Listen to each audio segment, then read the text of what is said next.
Boa noite. Good evening, everybody.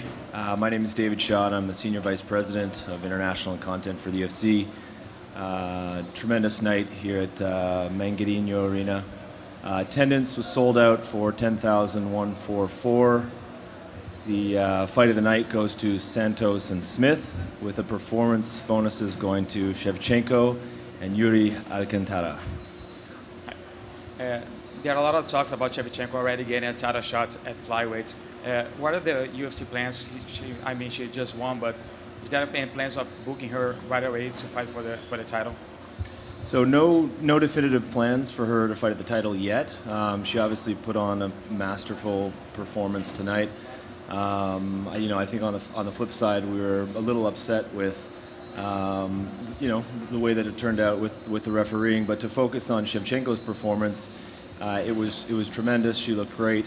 But it's a little too soon to be booking fights right now. I think what we'll do is get back to Las Vegas and have Dana and Sean and Mick try to figure out what the plans are for her. Are you planning on talking to the commission about Yamazaki? Dana White went on his social media to complain about him. Are you planning on chatting with them about not using Yamazaki in future events in Brazil or even in the US? Yeah, we'll be working with the commission to make sure a situation like that doesn't happen again. I think first and foremost, Priscilla's health is #1 priority. We've got a team with her right now at the hospital, and we'll be taking very good care of her to make sure that she recovers quickly.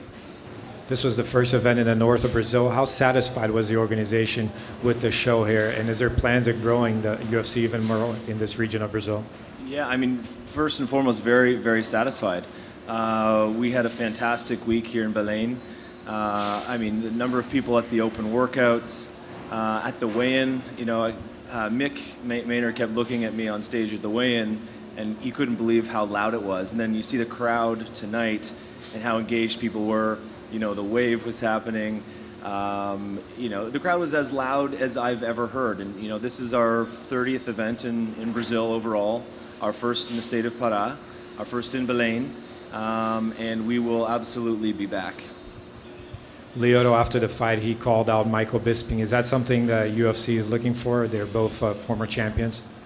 Yeah, listen, on paper it makes sense to me, but I'm not the matchmaker. Again, I think what we typically do is after a fight weekend, the guys will get back together early next week and start to talk about it. But I think when Machida mentioned that, he sort of said it with a smile as if it was expected. So who knows? We'll see. We'll definitely leave it up to Dana and Sean and Mick and Hunter. Hi, I'm here. Hello. What kind of update can you give us about UFC 222? Because Holloway already said that he's out of the event. Yeah. We're going to have TJ against Cody again. Do you have any update by now? So at this point, no official statement from us, the organization, about that fight. We're still trying to figure out the situation. We saw some tweets today, saw Max's tweet, but at this point, nothing to report, but we'll have news soon. UFC Rio was announced for May 12th. Is there any fights confirmed? Yeah, we've got 2 fights to announce right now. The first fight is a fight between Davi Ramos and Nick Hein. And the second fight is Alberto Mina against Ramazan Amiv. And we'll have more fights to build out that card over the next few weeks. There was some mixed information about Michel Prazeres' weight, the weight that he was supposed to come in at, the weight he actually came in. What's the organization's position on that, and what was the weight that he was actually at when he got to the arena? Well, I'm not sure the weight that he was actually at when he got to the arena, but what had happened was he obviously missed weight.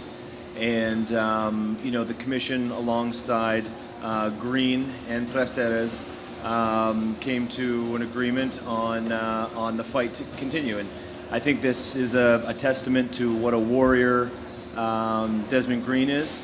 He mentioned several times that he was coming down at all costs to compete here, and he was looking forward to it.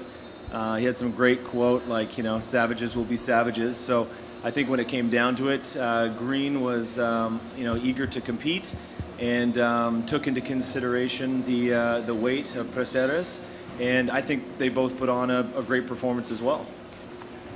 The UFC has dealt with some hotel issues this week. let fighters missing weight. What are the UFC planning on doing the next time the UFC come here to make sure that that doesn't happen again? Yeah, I mean, I think the situation with the the water temperature was a bit of a freak situation, an unpredictable situation. Thankfully, it really only impacted one athlete. I think what we do is we've got a very robust team that does several evaluations of all the different properties we go to. I think the nice thing was the situation was acknowledged and then rectified fairly quickly. The hotel staff was great to make sure that that Eric got all the hot water he needed for his particular weight cut. Our athlete relations team did a tremendous job making sure that he'd get his weight cut back on track. But we've got our process of selecting properties that we stay at, and the two properties that we had in Belem worked out really well, and other than this small specific instance, which in the end was handled properly. Reportado que o Dodson não ia receber nenhuma parte da bolsa e depois isso foi mudado. O que vai acontecer? Como é que foi mudada essa estratégia? Yeah, I mean, to be honest, I think it was just a matter of mixed communication from the beginning. I think pretty quickly, Sean, Shelby, and Dana, came out to say that we'd be giving a portion of his salary to Dodson for making the trip down here and making weight as he committed to doing. So it was just a matter of getting out to everybody and making sure that they understood what the situation was on our side. Is the UFC looking to rebook this fight for a later card, or move in a different direction for both of the fighters? Yeah, that was the hope. I think in the conversations that Dana and Sean had with John and Pedro, the hope is to move them to UFC 222 in Las Vegas in early March.